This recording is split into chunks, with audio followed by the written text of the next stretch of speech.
guys, I had to get my artificial lighting because it got dark. It was just raining all day today and I couldn't film with the noise of rain, and then it finally cleared up and now it's going dark. But anyway, this video is going to be for the BookBuddyAthon original tag, or sort of original. Like, what this tag entails really is that with this readathon issue you have a buddy that you read with, and I can link down my TBR video so you can see a bit more about what you have to do. But my book buddy for this readathon is Bex and Books, and I'll link down below her Booktube and her Bookstagram so that you can check her out. Go follow her. She's amazing, great person.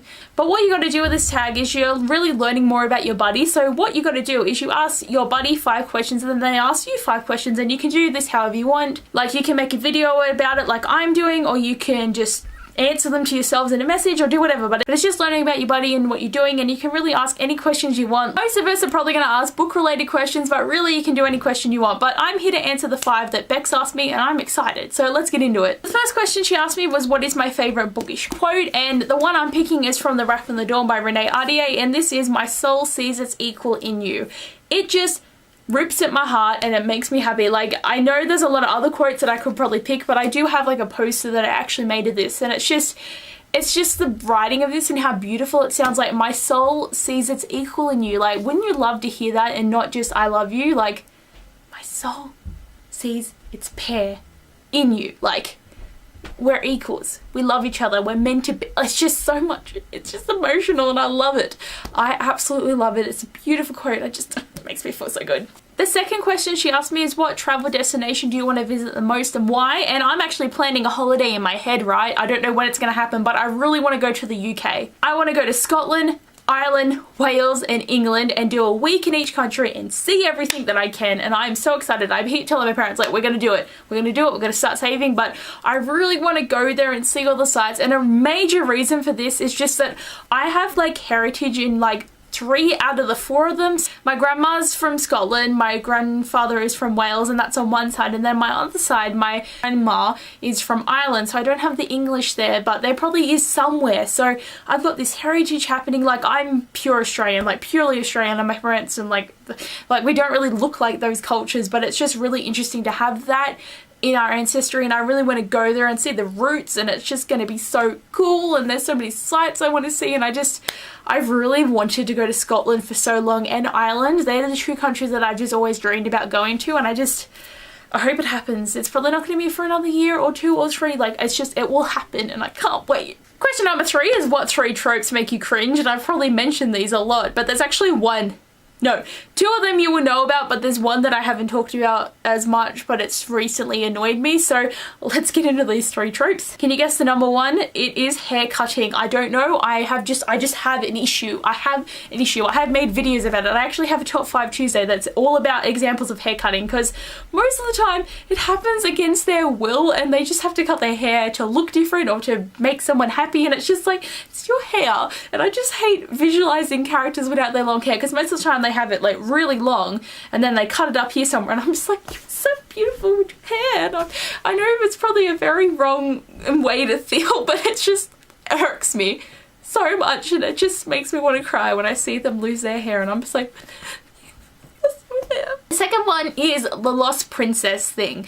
This has been irritating me so long because it's such a predictable book plot, because right, you're in a kingdom and you've got this girl who's poor and no one loves her and no one knows anything, and then she gets swept up into the mystery of things, and then you hear a story about a lost princess who died however long ago, the same age as the main character and same circumstances, and then you find out in the end, oh, the main character who's the poor person is the lost princess, and you're just like, you can tell the minute you pick up the book about when you start hearing a story about a lost princess, it's them. Like, it just irritates me. And it's also the same too with the whole plot of like, you got this girl who's going around and then she meets this boy, and then you know he's got a secret, and it's like, oh, you're the son of the prince or the king, or you're just the son of the ruling person, and you're